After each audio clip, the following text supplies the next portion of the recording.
Continuando con las conferencias del Congreso Internacional de Tendencias de Innovación Educativa, CITIE, en esta tercera versión, tenemos a John Guerra Gómez de Northeastern University Silicon Valley de Estados Unidos, quien está a cargo de la conferencia Datos Abiertos para Insights Abiertos.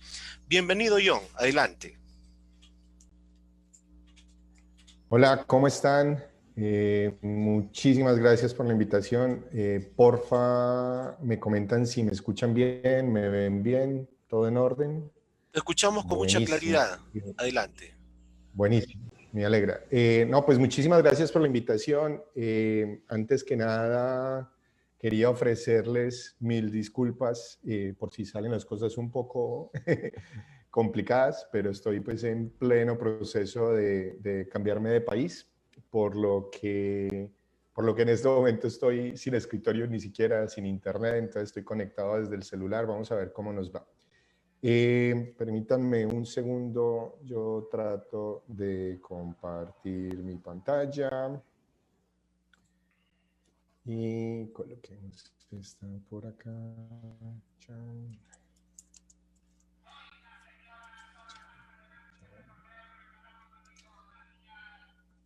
Perfecto. Entonces, les comparto. Ahí pueden ver las diapositivas.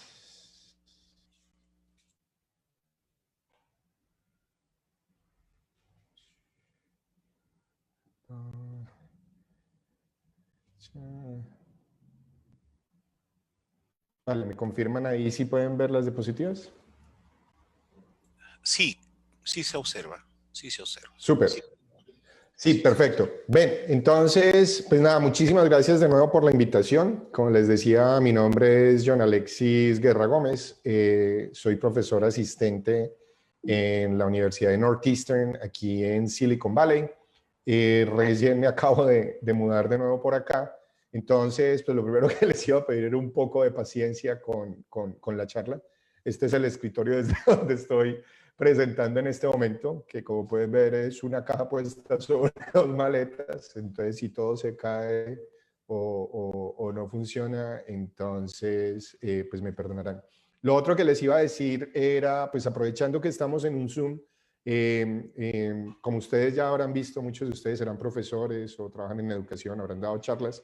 Dar charlas así a un montón de cajas negras es bastante difícil. Entonces, los que me quieran colaborar compartiendo su video para yo poder ver sus rostros y así de alguna manera tener un poco de feedback, me ayudaría muchísimo. Eso nos puede ayudar a que sea una charla un poco más, más tradicional en estos tiempos de pandemia. Entonces, si alguno me quiere colaborar compartiendo su pantalla, les agradezco un montón. Perdón, yo muevo aquí una cosa, a ver, antes de que se me muera esta pantalla.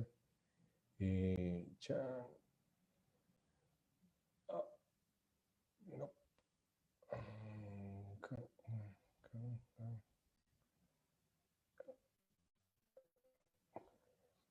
Un segundito, yo cuadro esto antes de que se me muera esta pantalla.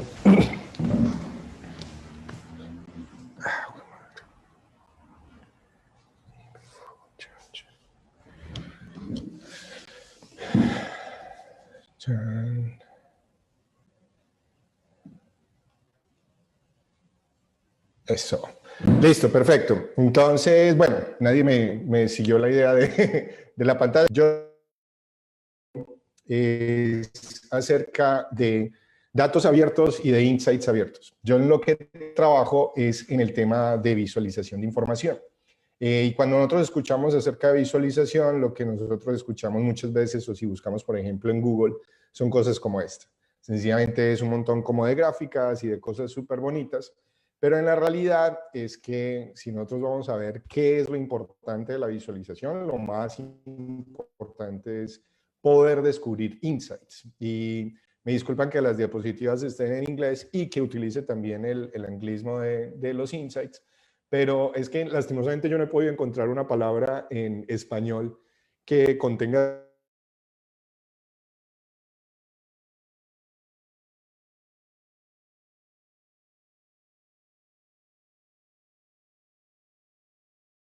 la creación de imágenes bonitas.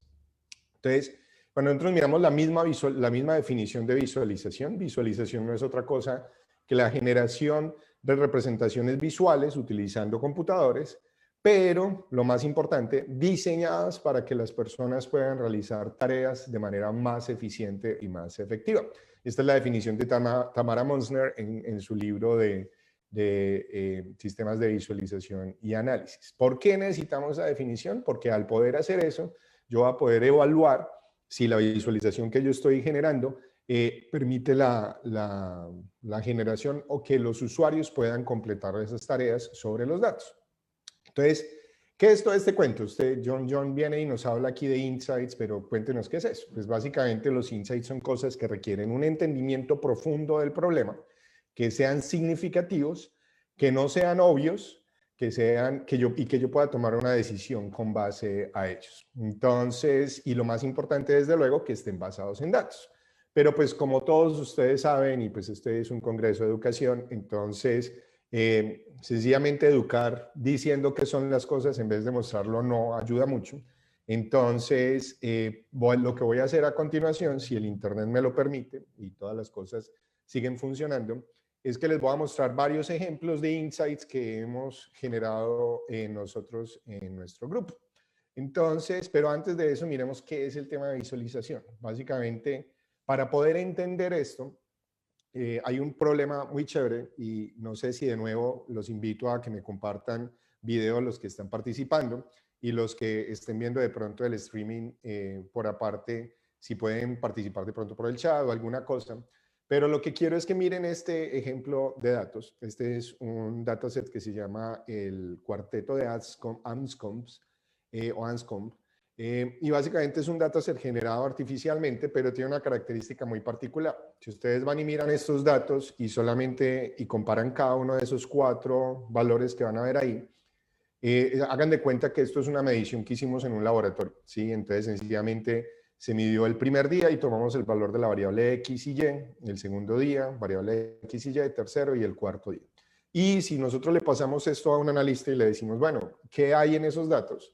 Pues el analista puede empezar a revisar esto y empezar a decir, bueno, ¿qué podemos encontrar? Bueno, tal vez el hecho de que el X sea parecido en la primera, segunda y tercera medición, que en la cuarta ya sea más diferente, que haya un 88819 por allá, que los valores están por debajo de 15 o cosas así por el estilo, y vainas así similares. Sin embargo, pues un estadístico diría, no, pues lo primero que usted tiene que hacer es tratar de resumir esas cosas y entonces podríamos calcular las estadísticas básicas. Y lo más interesante de este dataset es que cuando ustedes calculan las estadísticas básicas, la media, la mediana, la varianza, la correlación, la regresión lineal e incluso el coeficiente de correlación son todos exactamente iguales para los 4 datasets. Lo cual quiere decir que sencillamente para la estadística esos datasets son completamente iguales. Sin embargo, les pido que paren bolas un momentico a las diapositivas, que dejen de dormir un segundito y que regresen conmigo y que abran los ojos, que esto es lo único que necesitan para darle bolas en la presentación. Y miren esto, 1, 2, 3. Yo les pregunto, ¿qué vieron ahí? ¿Sí? Y pues lastimosamente aquí no tengo a nadie interactuando conmigo, pero muchas veces cuando yo hago esta misma demostración en públicos grandes, incluso gente que no está entrenada en visualización, ellos siempre lo que me dicen es, no, vi una que era como así, vi una que era como dispersa, y ese es por el poder de los ojos. Eso sale por el simple hecho de que los humanos tenemos la capacidad de que con los ojos podemos obtener una gran cantidad de información que nos permita entender estos datasets. Entonces ahora podemos ver muy claramente que hay unos que sí tienen un comportamiento como más común y que tienen una tendencia al crecimiento, como es este que está acá en el primero, arriba a la izquierda. El que está arriba a la derecha, lo que pueden encontrar es otro diagrama de dispersión en donde los puntos arrancan en un crecimiento y después empiezan a bajar, pero cuando yo calculo de todas maneras la regresión lineal sigue siendo una tendencia a la subida.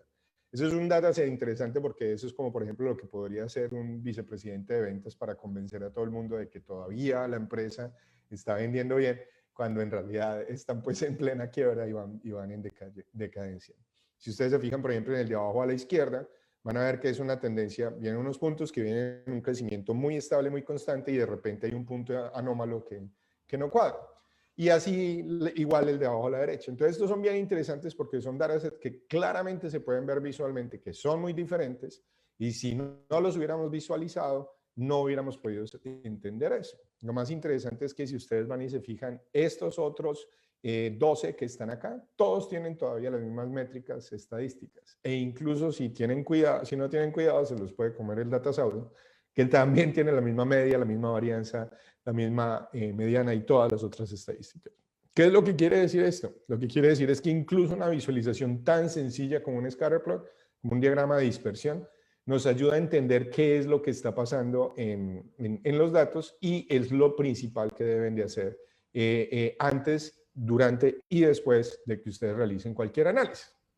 Esos son insights muy sencillos que pueden sacar dependiendo de cuál sea su nivel de entendimiento de visualización o de análisis de datos, pero lo más importante es entender que es un componente que no se puede eliminar, ¿sí? Nosotros entonces ya les expliqué cómo son estos, estas son algunas de las cosas que yo utilizo para sacar esos insights, y perdón, entonces los saco por acá. Pero lo otro que les quería decir es que cuando nosotros estamos trabajando en visualización, no se trata solamente de tener datos y esos datos aplicarles el algoritmo de moda, que muchas veces es una caja negra en analítica, sobre todo hoy en día en tiempos de machine learning y cosas de este estilo. Y sencillamente de ahí sacar outliers, clusters, puntos anómalos o grupos de cosas similares o tendencias o predicciones sin entender qué es lo que hace. Cuando yo hago eso y solamente le entrego al usuario en una vía qué es lo que se le está mostrando, el usuario no va a entender de verdad qué es lo que yo estoy haciendo. Lo más importante es cuando yo puedo, por ejemplo, primero reemplazar esas representaciones de lo que le estoy entregando usando visualizaciones, cosas que sean más entendibles para el usuario. El usuario ya puede mejorar un poco porque ya puede entender un poco más los datos en sus propios términos, pero después viene también el tema de cómo hago yo para que el usuario pueda interactuar con los datos. Y ahí es donde yo vengo y cambio la flecha para que el usuario pueda hacer preguntas sobre los datos y pueda entender efectivamente qué es lo que se está mostrando.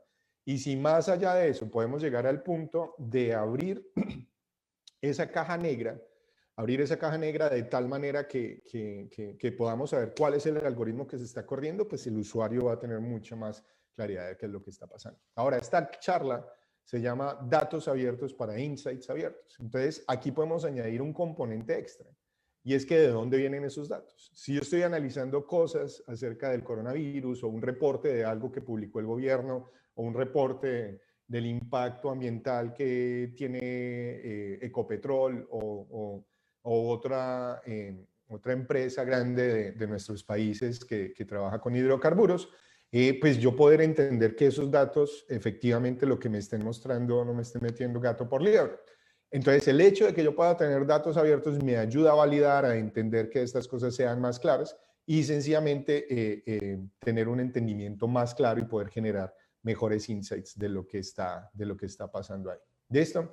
Entonces, bueno, en visualización nosotros lo que hacemos es sacar abstracciones del problema, pero bueno, esa me lo va a pasar para tratar de ganar un poco de tiempo. Entonces, como les decía ahorita, lo que les voy a presentar ahora es un poco ejemplos de estos insights, ya que acá vemos como la parte de teoría y les muestro un poco más de práctica. Y voy a tratar de pasar rápido para poder llegar y mostrarles ejemplos más puntuales por el lado de datos abiertos. Entonces, hay un ejemplo que a mí me encanta mostrar, que es un ejemplo de algo que yo hice hace más o menos 4 o 5 años, cuando recién regresaba a Colombia a realizar la estancia de mi Fulbright, en donde debía estar en Colombia durante por lo menos un par de años.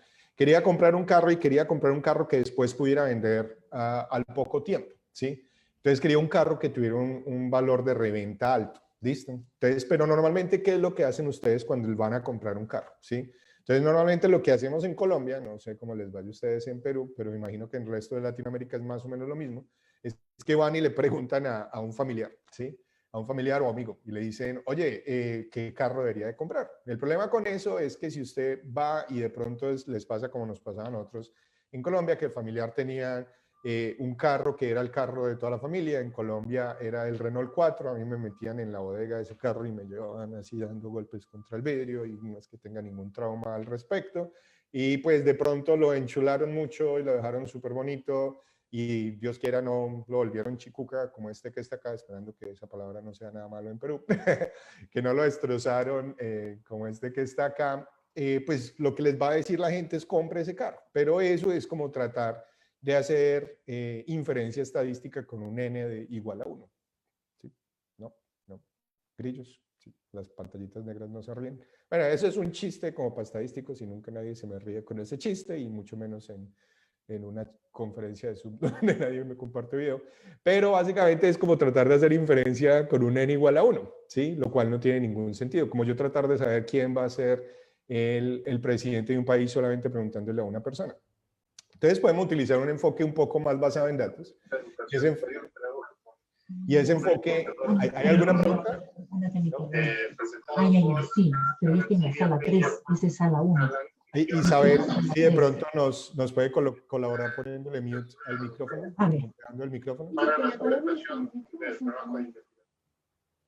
O alguno de los administradores, si puede, por favor. Sala 3 dice, silenciar el micrófono. Pero no dice sala 3, pues. ¿Listo? Bien, sigamos. Entonces, como les decía, una de las cosas, muchas gracias, una de las cosas que uno puede hacer es hacer un enfoque más basado en datos. Entonces, en Colombia hay una plataforma que se llama tucarro.com, es basado en Mercado Libre de Argentina, si no estoy mal, y ahí uno puede entrar y mirar algunos carros y mirar, por ejemplo, el carro que uno ya más o menos sabe que quería comprar, qué precio tiene en 2010, 2009, 2008 y así sucesivamente. ¿Qué pasa con ese enfoque? Pues que dependiendo de lo desocupado que uno esté, uno puede llegar y bajar 20, 30 o mirar 100 carros de esos y calcular más o menos cuánto perdería. O si es tan desocupado como yo, pues entonces van y se bajan los 27.138 carros que estaban en venta en Colombia en ese momento, utilizando scraping, y sencillamente entonces puede uno crear una gráfica como esta. Esta gráfica les muestra cuál es el precio de venta de los carros, ¿listo? Versus cuánto tiempo tiene el carro, qué edad tiene el carro, ¿sí? Cuántos años tiene. Entonces, como se pueden dar cuenta, estos que están acá, para los que no hablan pesos colombianos, que es la mayoría, estos son carros de más o menos 600 millones de pesos. Eso es un equivalente en dólares, es más o menos unos $200.000, lo cual para Colombia es un valor completamente desbordado, ¿sí? Un carro promedio en Colombia es más o menos, por ejemplo, el que yo estaba buscando era comprar algo por a manos de 20, 30 millones de pesos, o sea, por ahí máximo $10.000, ¿sí? Sin embargo, en Colombia se venden muchos de esos y es chistoso porque esos carros después se bajan por acá. Por acá, por ejemplo, entonces ustedes con esta visualización, y ahí es donde viene el tema de preguntar, hay una vaina muy interesante y es que yo puedo coger puntos como este y decir, ¿por qué hay un punto de un carro que tiene como 40 años en donde esté vendiéndolo como en 350, como en $100.000? Y lo interesante es que este es un Porsche 911 Turbo, ¿sí? Este es un carro que estos datos fueron de 2016, pero es un carro que todavía están tratando de vender en tucarro.com. Ahorita están pidiendo como $130.000.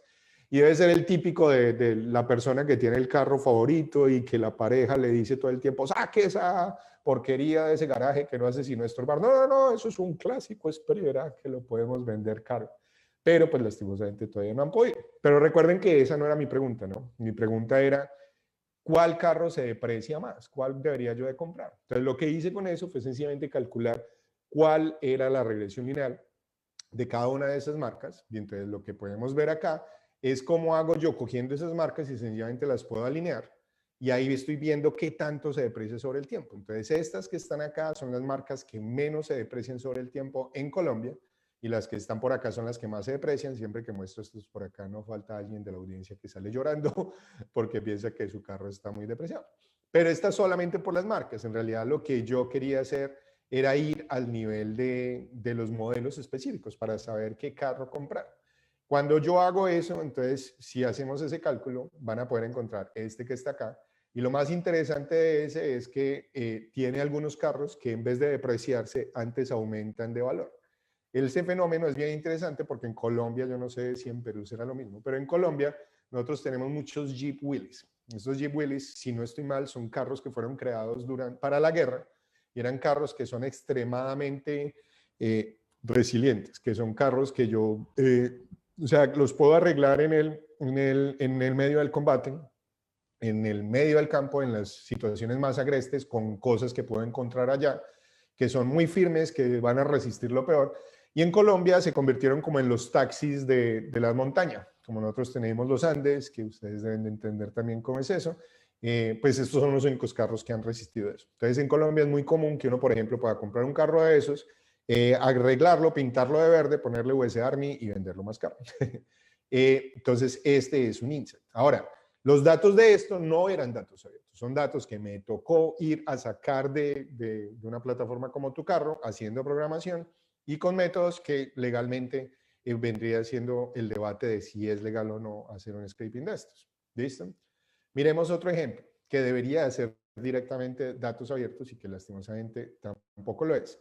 Pero si ustedes van y hablan de las elecciones en Colombia, estas son elecciones de 2018, estos son los resultados y esta es un screenshot o una toma de captura de pantalla de la página oficial de la Registraduría Nacional de la Nación, Registraduría Nacional de Colombia más bien, en donde presenta cuáles son los resultados. Los dos candidatos era Iván Duque, que era más o menos como los de la derecha, y están aquí con azul, y Gustavo Petro, que era como el candidato más o menos de la izquierda, y que está con Lira. Entonces presentaban estas visualizaciones, tratando de hacerlas más bonitas, torcían las barras, lo cual es muy mala idea, y presentaban este mapa. ¿Listo? Cuando uno miraba esos datos, lastimosamente tampoco los datos están abiertos, pero existían técnicas con las que uno los podían bajar. Y por suerte mucha gente trabajando, pues nos pusimos a trabajar para hacer eso y este es mi versión del análisis de eso. ¿Qué es lo que pude hacer yo con eso? Pues primero, miremos cómo se visualiza normalmente esta información. Generalmente uno la visualiza así, como veían en lo que hacía en la página de la registraduría. Tenemos el candidato naranja, que es Duque, y el candidato lila, que es Petro. Y si uno mira esto, pues uno dice, bueno, pues Duque ganó. Sin embargo, pues esto es a nivel de departamento y si miramos a nivel de ciudad, que es este que está acá, pues pasa un fenómeno bien interesante y es que fíjense que aparecen muchos más puntos lilas. Cuando Petro vio ese mapa que alguien fue y creó a mano, armando los pedacitos como si fueran rompecabezas, él dijo, vea, esta es la Colombia humana, esta es la que votó por nosotros y nos robaron las elecciones. Pero no es que la robaran, sencillamente es la forma en que se agregaban los datos con eso. Pero yo puedo mover las cosas un poco más allá e ir a ver, por ejemplo, qué tanto votaron en cada una de las ciudades por cada uno de los candidatos. Entonces ahora las ciudades que tienen valores más oscuros, como estos que están acá, son ciudades que que votaron muy masivamente por un candidato o el otro. Y este mapa es interesante porque nos permite ver que en Colombia la estrategia de la derecha de que Colombia se iba a convertir en otra Venezuela si votaban por la izquierda, pues les funcionó, porque pues las ciudades fronterizas con Venezuela votaron masivamente por la derecha, del miedo que tenían con esto. ¿Listo? Pero de nuevo, pues eso es interesante, y pues, pero lastimosamente Colombia es un país muy centralizado. Si ustedes van y se fijan y colocan, por ejemplo, un puntico en cada una de las ciudades, como esta que está acá, se van a dar cuenta que pues, por acá es por donde pasa la cordillera de los Andes y eso divide el país en más o menos como en 4 regiones. Más o menos por este lado, si no estoy mal, la cordillera se divide en 3 y entonces alrededor de esas montañas es donde están las ciudades en Colombia. Y esto que es por acá, que es el Amazonas, que es precioso, que es hermoso, pues lastimosamente, y que los invito mucho que lo visiten si no lo han hecho, y los llanos, pues lastimosamente no hay muchas ciudades. Y pues si aparte de eso nosotros llegamos y hacemos este efecto, que lo que hace es separar cada punto para que yo lo pueda ver, porque visualmente es lo que me interesa, poder contar cada ciudad, inclusive las que están una encima de las otras, y después, por ejemplo, le agrego cuáles son los que tienen más población. Entonces, lo que voy a poder ver es que en Colombia es un país extremadamente centralizado, en donde la mayor cantidad de los votos están centralizados en Bogotá, Medellín y Cali, y el resto de cosas son otras ciudades pues, medianas, como Barranquilla, Cartagena, Cúcuta, Pereira City, que es en donde yo me crié, Armenia, Manizales, que es parte del eje cafetero, en donde crecemos el mejor café del mundo, o al menos eso es lo que nos dicen. Y es muy interesante, y es un mapa muy bonito, pero a la hora de tomar decisiones de si esto me ayuda o no para saber quién fue el que ganó las elecciones, pues lastimosamente estoy desperdiciando mucho espacio. En realidad lo que podemos hacer es que podemos quitar ese mapa y después podemos coger cada uno de los punticos y mandarlos al centro. Y después llegar y decir, bueno, distribuyámoslos según cómo ellos votaron. Si los que votaron más hacia la derecha, los ponemos a la derecha.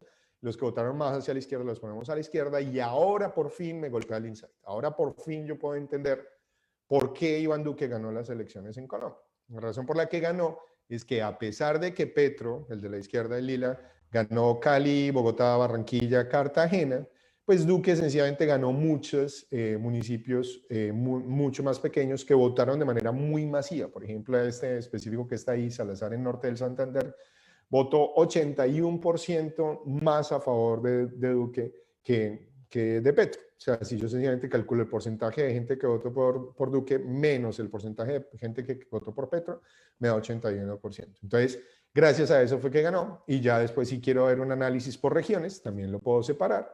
Si quiero ver, por ejemplo, quiénes fueron los que votaron más dependiendo de la población, también lo puedo ver. ¿Listo?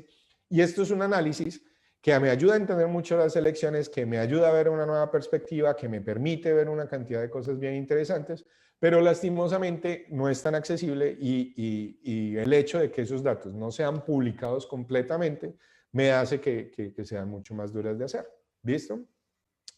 Continuando, entonces pues ahí sí se meten en la presentación, que ahorita tengo que subirla, de nuevo como les digo, por estar aquí corriendo, pues lastimosamente no hemos alcanzado. De igual manera, hay otros análisis que yo realizo, en este caso,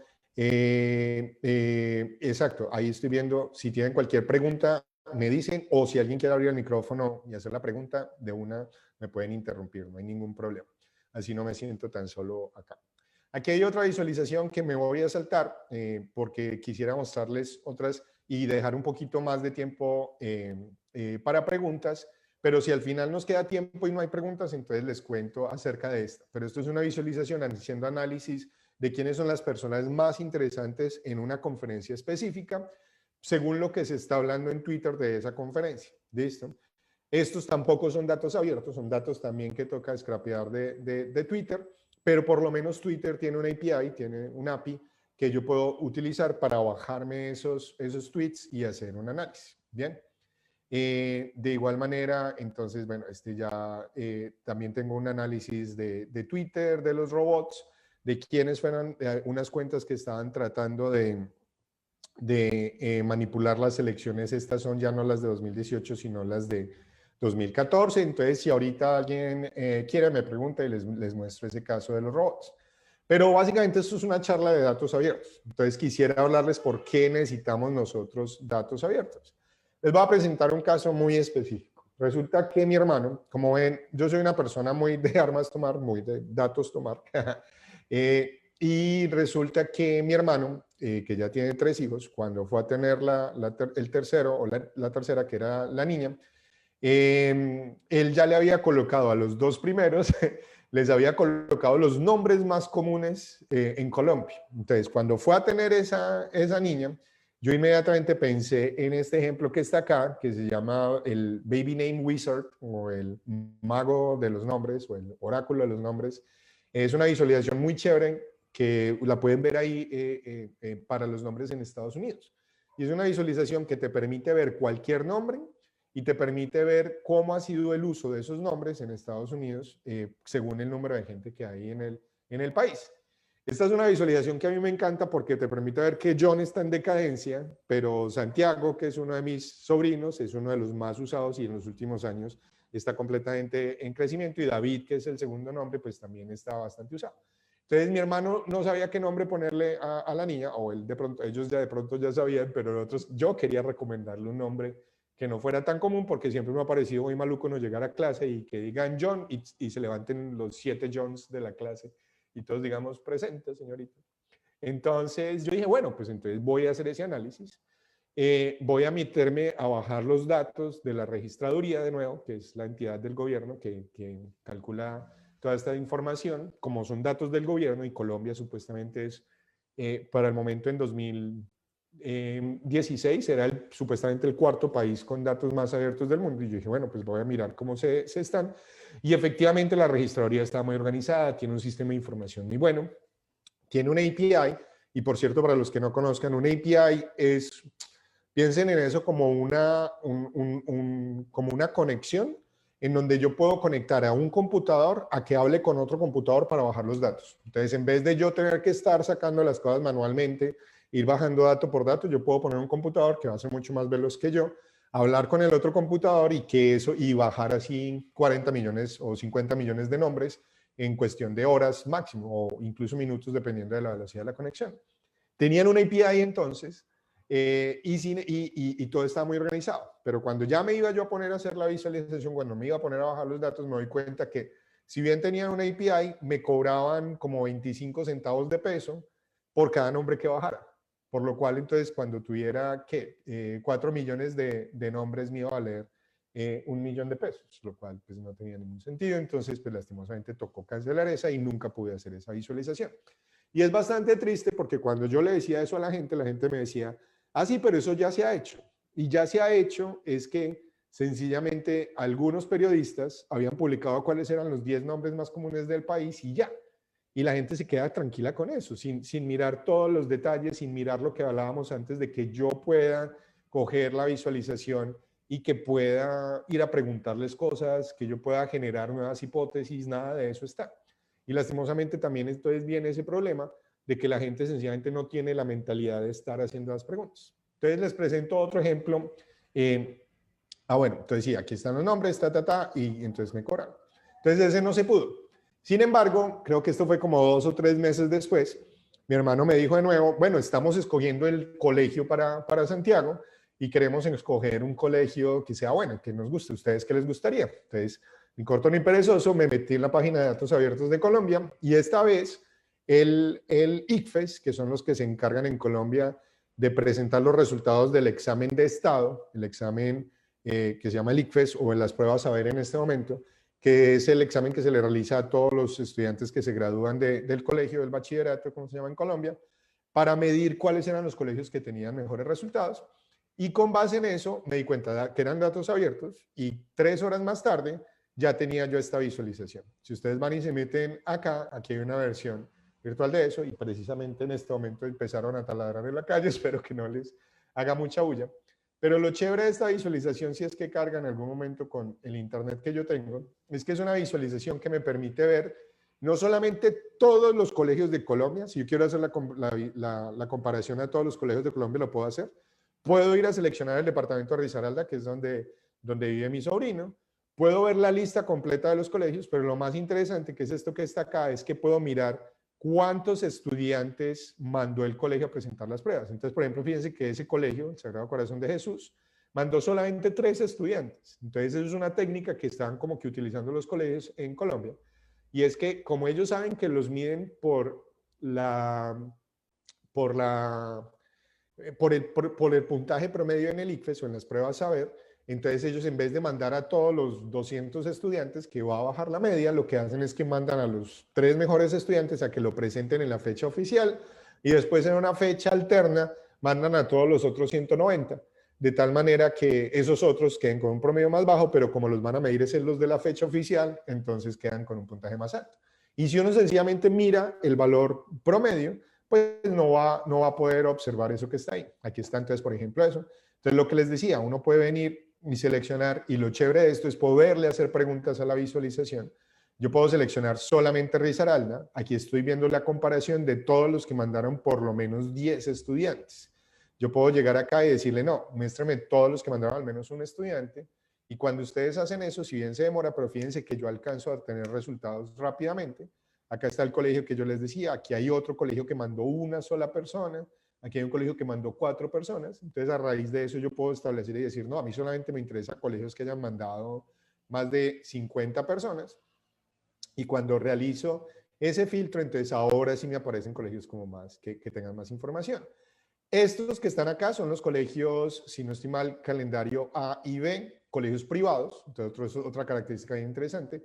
Los que están en rojo son los colegios públicos, ¿sí? Los colegios financiados por el Estado. En Colombia, lastimosamente, como pueden darse cuenta con esta visualización, los colegios privados son los que tienen mejores resultados en el ICFES. Y de igual manera, pues ya si quiero ir a mirar un lugar específico, puedo escoger, por ejemplo, solamente el lugar donde viven donde vive mi familia, y sencillamente ir a mirar cuáles son los mejores colegios de Pereira que tengan más de 50 estudiantes con base en la media. Entonces, estos son datos abiertos. Gracias a esto, en 3 horas yo pude construir esto, que es una visualización que cualquier persona ya puede utilizar para ir a medir cuáles son los resultados y tomar decisiones con base en eso.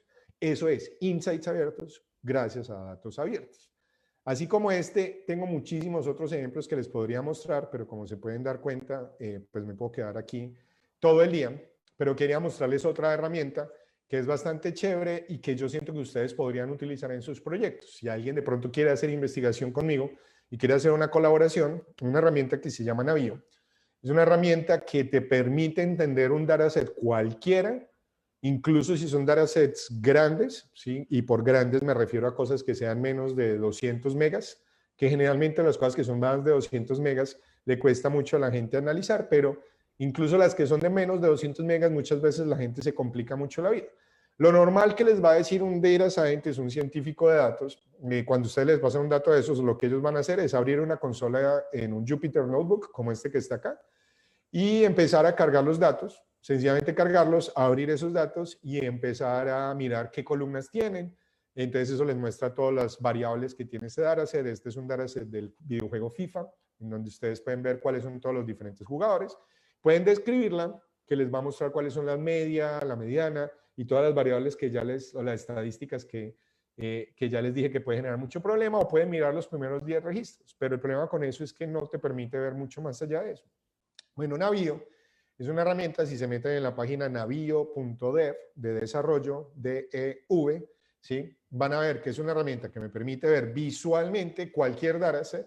Si ustedes van y le dan clic en esta parte de aquí arriba, cuando se meten en la página de Navío, obviamente acá por la conexión se me totea, venga, yo me meto por este otro lado, les va a permitir ir a ver específicamente cuáles son, pues, y cargar sus propios datos. Aquí les voy a presentar un ejemplo, que es un ejemplo muy sencillo, construido con un dataset que contiene todas las publicaciones de IEEE Viz, que es la IEEE Viz, que es el grupo de académico en el cual yo me muevo.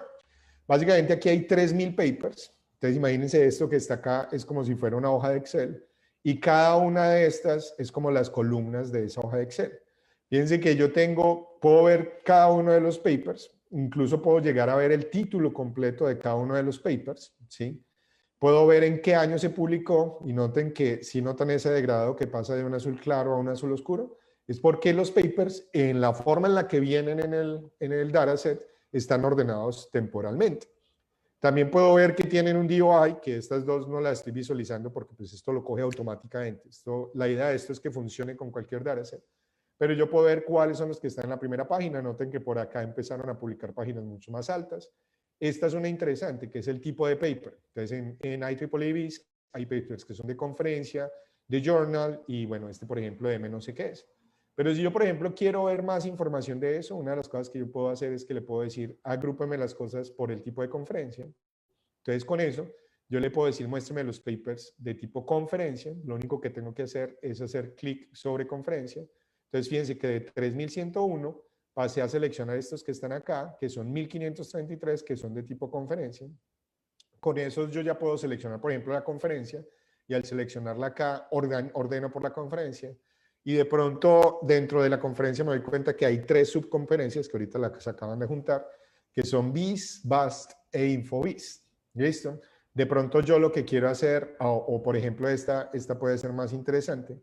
Devolvámonos acá, por ejemplo, cuál es la distribución de papers para cada una de las conferencias. Entonces yo puedo mirar, seleccionar primero InfoViz y luego organizar por el tipo de conferencia. Entonces fíjense que es conferencia, de papers de conferencia, journals, y estos que no sé qué son, que imagino que son manuscritos. Y si van y miran los de SciViz, que son estos que están acá, son más que todo de journal. ¿Listo? Entonces fíjense que la distribución cambia, y es un análisis de algo que yo puedo hacer, si bien con un poquito de entrenamiento, rápidamente sin tener que pensar mucho acerca de eso. De nuevo, dentro de esos, entonces puedo seleccionar, por ejemplo, solamente los de Viz y BAST, por ejemplo. Y dentro de los de Viz y BAST, puedo seleccionar solamente los papers de conferencia, y después puedo decirle, muéstreme solamente ordenando por número de citas, de referencias, y seleccionar los 37 que tienen más referencias. Aquí están otras gráficas con base en eso, y aquí están los papers exactamente. Todo eso solamente haciendo clic cargando cualquiera de tus datasets. Si para utilizar Navido, lo único que tienen que hacer, como les digo, es meterse en navido.dev y después darle clic acá y esperando que ahora sí me funcione el internet. Ahí está. Esto es un Observable Notebook en donde ustedes pueden ir y acá cargar el dataset que ustedes quieran, desde que sea de menos de 200 megas, que es lo que soporta su navegador, y que tengan buen espacio de memoria RAM. Esto se los va a cargar. Por ejemplo, aquí cargando un CSV, también funciona con JSONs.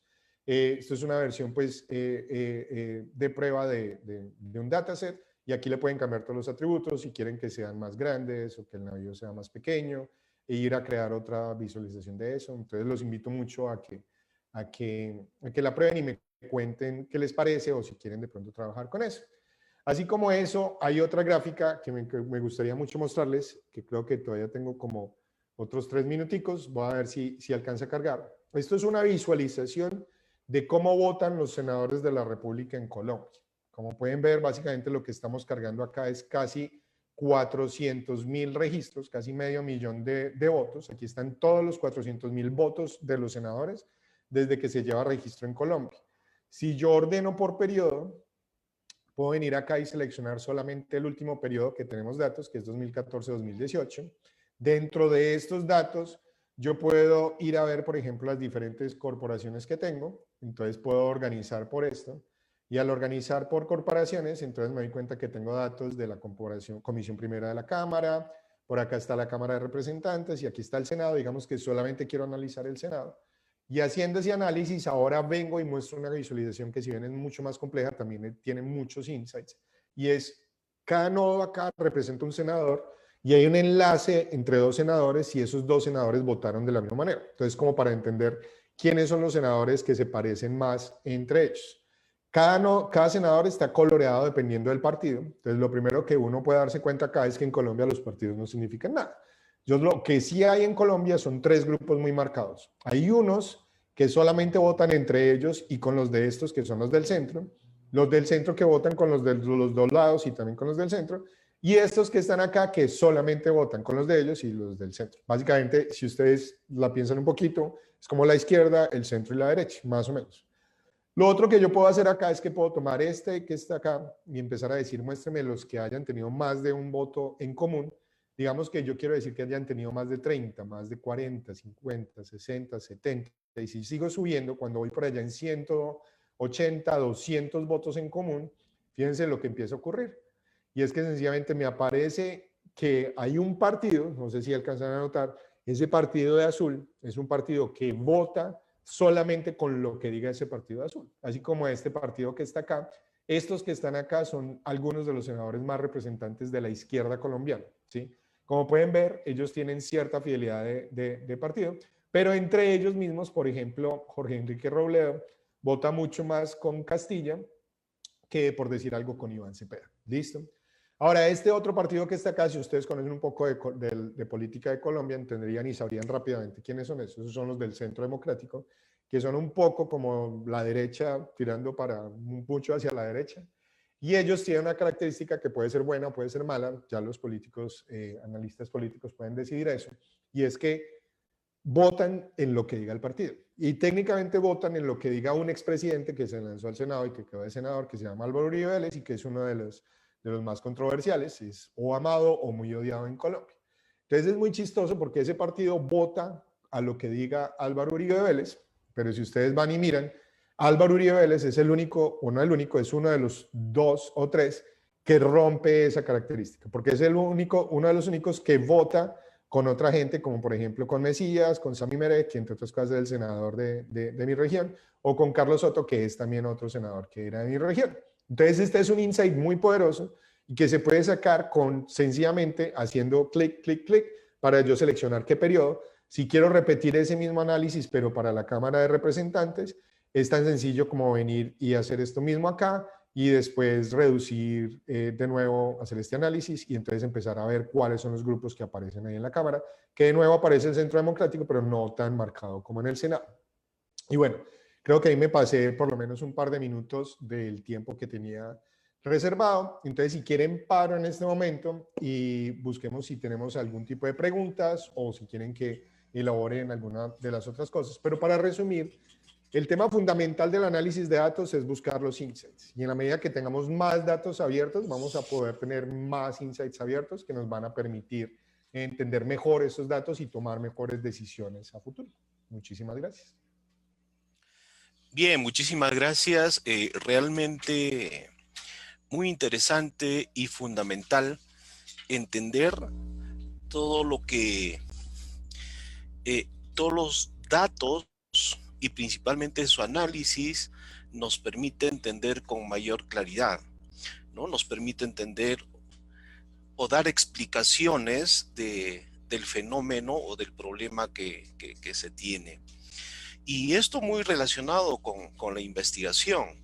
Sería muy importante de que estos temas de datos abiertos en las universidades se deban manejar con mayor profundidad, con mayor apertura, de tal manera que los estudiantes universitarios puedan utilizar datos de esta naturaleza y hacer las explicaciones correspondientes y no quedar en explicación, sino en proyecciones hacia un futuro.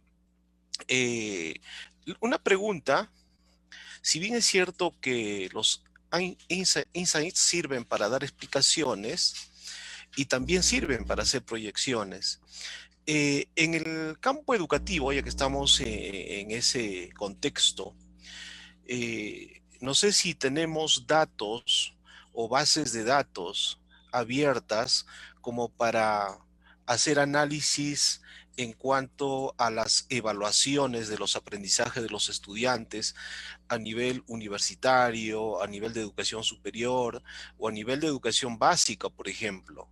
En ese sentido va la pregunta. Bueno, eso es una excelente pregunta porque toca uno de los puntos más neurálgicos. Cuando uno mira un análisis como estos y muchos de los que yo les presenté, se tiende a pensar, hombre, es que el problema es que solamente voy a poder realizar esto si tengo datos cuantitativos. Si tengo datos, por ejemplo, lo que hablábamos ahorita del análisis de los colegios. Si yo tengo el resultado de las pruebas a ver, que es la prueba de estado, que en últimas me da un valor, si no estoy mal ahorita, creo que las pruebas a ver están dando un rango entre 0 y 200, creo que es. Entonces, si yo tengo un resultado de estos, pues puedo hacer una gráfica de estas. Pero ¿qué pasa si quiero ir a medir más las competencias y otras vainas? Dentro de la misma prueba saber, hay mediciones de la capacidad de lectoescritura, la capacidad matemática, razonamiento espacial y cosas así. Entonces, pues lo primero que hay que decir ahí es que no solamente hay que restringir las cosas a las cosas completamente cuantitativas. El ejemplo que les decía precisamente del caso de los senadores es que uno puede convertir a veces esos datos cuantitativos en cosas, los datos cualitativos, como si votó o no de alguna manera, y empezar a hacer algunas agregaciones que me permitan ir a hacer visualizaciones. Y las visualizaciones, siempre y cuando sean interactivas, lo importante es que le permitan a los expertos, que serían ustedes en el área de educación, sacar conclusiones de qué es lo que está pasando. Entonces, y sobre todo, si yo puedo ir y hacer preguntas y decir, oiga, ¿este señor quién es? Yo soy un experto analista en el Senado colombiano y es lo que me pasaba cuando hacíamos este tipo de estudios y cuando trabajaba con los expertos, es que ellos sabían, por ejemplo, encontraban, siempre que uno llegaba y mostraba una cosa de eso, ellos decían, ah, pues claro, es que ese senador era el que reemplazaba para este otro senador y cosas así por el estilo. Todo eso para decir que en el ambiente educativo también se pueden hacer estos análisis. Nosotros publicamos un paper con el resultado de cómo los estudiantes veían estas técnicas de visualización en nuestro curso y cómo les había parecido y qué tanto habían estado aprendiendo, cuáles eran su opinión. Entonces, sencillamente haciendo encuestas y catalogando esas encuestas de la manera adecuada, uno puede empezar a generar unos insights que vengan más por el lado de la parte cualitativa, agregando que los que de verdad van a decir cuál es el insight son los expertos de educación, ¿me hago entender? Entonces, ese punto es fundamental. Y ahí rápidamente, una de las cosas fundamentales como educadores y el llamado que yo les haría es que primero que empecemos a pensar como comunidad científica en que no podemos seguir comiendo entero. No podemos quedarnos solamente con un promedio y ya. No podemos quedarnos con una visualización estática de un PowerPoint y ya, porque detrás de esos datos pueden haber cosas como lo que les decía de los colegios escondiendo que solamente estaban presentando 3 estudiantes. Una. Y dos, que hay que empezar a generarle no solamente entre nosotros, sino también a nuestros estudiantes ese pensamiento crítico para que no comamos entero, para que, sobre todo en Latinoamérica, cuando veamos un análisis de datos, preguntemos cómo se hizo, cuáles son las métricas, cuál es la metodología que se aplicó, y empezar a pedir y a buscar este tipo de visualizaciones interactivas que me permitan a mí validar mis propias preguntas, mis propias hipótesis y generar nuevas y probar esas también. Bien, también es necesario recordar que acá en nuestro país, la unidad de estadística del Ministerio de Educación, que es SCALE, también tiene sus bases de datos abiertos, ¿no? El Instituto Nacional de Estadística e Informática también de nuestro país. Tenemos una pregunta en el Facebook y nos dicen, ¿no? ¿Cuáles son las buenas prácticas de abrir y desarrollar datos en el sector educativo? ¿Y cuáles son las nuevas fronteras de datos abiertos para poder obtener información en tiempo real? Por ejemplo, el uso de datos geoespaciales que a través de sensores y satélites brinde información geográfica en tiempo real de un país. Esa es la pregunta. Súper. Bueno, a ver, hay muchas preguntas reunidas. Primero, como cuáles son las mejores prácticas. Esto me lleva también a tomar un poco del aporte que ponía Emma ahí en el chat. Una de las cosas más comunes que también me pasaba a mí en Colombia es que cuando yo le decía a la gente necesitamos más datos abiertos, sobre todo cuando yo iba y cogía a una persona del Ministerio de Educación, por ejemplo, cuando yo contaba la historia de lo de la Registraduría Nacional del Estado Civil, con el ejemplo de los nombres, yo les decía, pero es que esos datos no son abiertos. Ellos me decían, claro que son abiertos, los tenemos en la página. Métase en la página de la Registraduría. El hecho de que haya una página que muestre los datos, así sea que los muestre todos, eso no es garantía de que sean abiertos. Para que unos datos que sean abiertos, tienen que estar, primero, de libre acceso, que no estén detrás de ningún tipo de frontera, de ningún tipo de firewall, de ningún tipo de restricción. Usted no le puede pedir a la gente que se registre o que complete algo o que entregue el correo para entregar los datos. No, para que sean de verdad abiertos, no deben de estar en eso. Y por lo menos deben de también estar en un formato en los cuales sea accesible y asequible para hacer análisis de datos. Los formatos son generalmente archivos separados por coma o CSVs o CSVs, que son archivos que uno puede abrir, por ejemplo, en un Excel, o un formato que se utiliza mucho hoy en día, que es el formato JSON o el JSON, que es un formato basado en JavaScript en donde yo puedo tener los datos. Si usted lo está entregando, por ejemplo, en un Excel, la típica que hacen en Colombia y dicen que los datos están abiertos es publicar PDFs y muchas veces PDFs de cosas escaneadas. Esos no son datos abiertos. Por ejemplo, lo que hacía la registraduría con los datos de las elecciones, el hecho de que tuviera una página en donde pudiera uno ir a ver los análisis que ellos hicieron, esos no son datos abiertos. Para que sean abiertos, tienen que estar en un portal en donde yo pueda bajar eso. Eso por un lado. Por el otro lado, en el término de las nuevas tendencias. Así como les mostré con el análisis de las elecciones, yo les invitaría mucho a que no le coman tanto cuento a los datos geográficos, ¿sí? En mis clases, yo le digo mucho a mis estudiantes que el tipo de visualización que yo más detesto es las visualizaciones geográficas. No porque no sean visualizaciones útiles, sino porque la gente tiende a pensar que visualización es poner todo en un mapa. Y como se dieron cuenta en el ejemplo de las elecciones, muchas veces ponerlo en un mapa no sirve para nada, porque el hecho de cuál es la ubicación geográfica en realidad no me va a servir para nada para saber quién ganó unas elecciones. En el término de educación, viene la pregunta de ¿qué es lo que yo quiero medir en educación? ¿Cuál es la pregunta? Antes de yo poder arrancar a saber cuáles son los insights, yo tengo que saber cuáles son las preguntas que voy a hacer. Porque recuerden, la definición de visualización es representaciones visuales basadas en computadores que le permitan a las personas realizar tareas de manera más efectiva. Si yo no sé cuáles son las tareas, pues no sé si una visualización es buena o no. La clave es saber cuáles son las tareas. Entonces, si mi tarea es ver cómo está la educación geográficamente, entonces hacer cosas geográficamente, recoger datos geográficos sería extremadamente útil.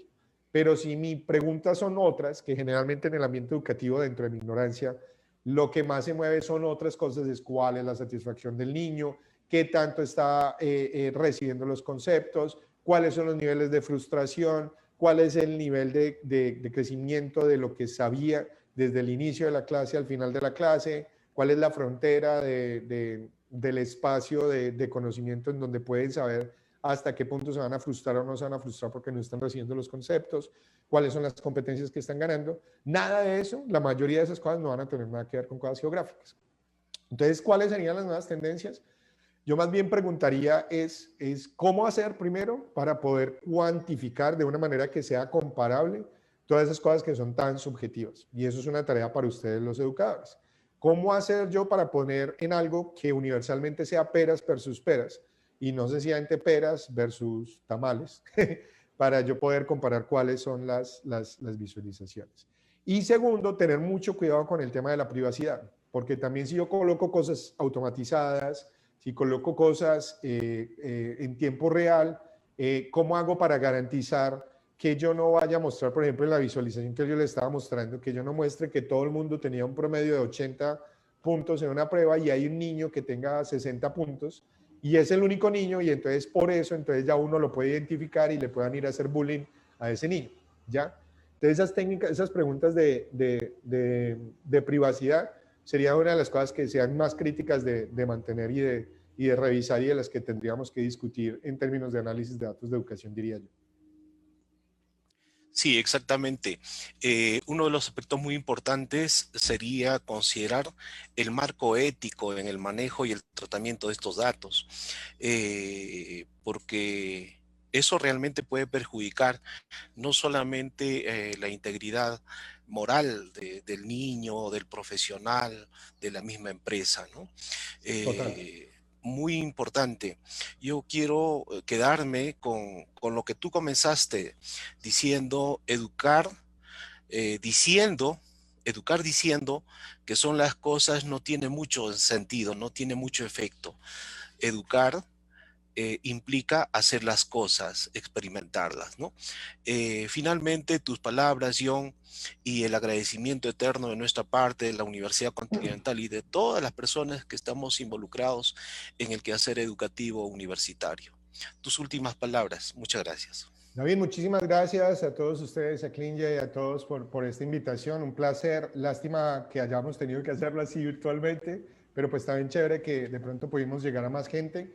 Estamos en contacto. Los que quieran de pronto hacernos más preguntas o que hablemos, preguntarme cualquier cosa, los invito a que me sigan en Twitter. Si se meten en Twitter, GuerraVis con V. Ese es mi Twitter en español. Los invito a que me sigan, que me manden preguntas o si tienen cualquier propuesta de investigación o cualquier cosa, me comentan. A mí me encanta como colaborar y hacer mentoría en esta vaina. Es un trabajo duro. Trabajar en visualización y análisis de datos es más complicado de lo que parece, pero no es un trabajo imposible. Y gracias a muchas de estas herramientas que estamos creando, pues es cada vez más factible. Entonces los invito de nuevo a que me sigan en GuerraVis en español o Duto_Guerra si quieren mi cuenta en inglés. Y muchas gracias y estamos en contacto. Bien, muchas gracias. Muy agradecido.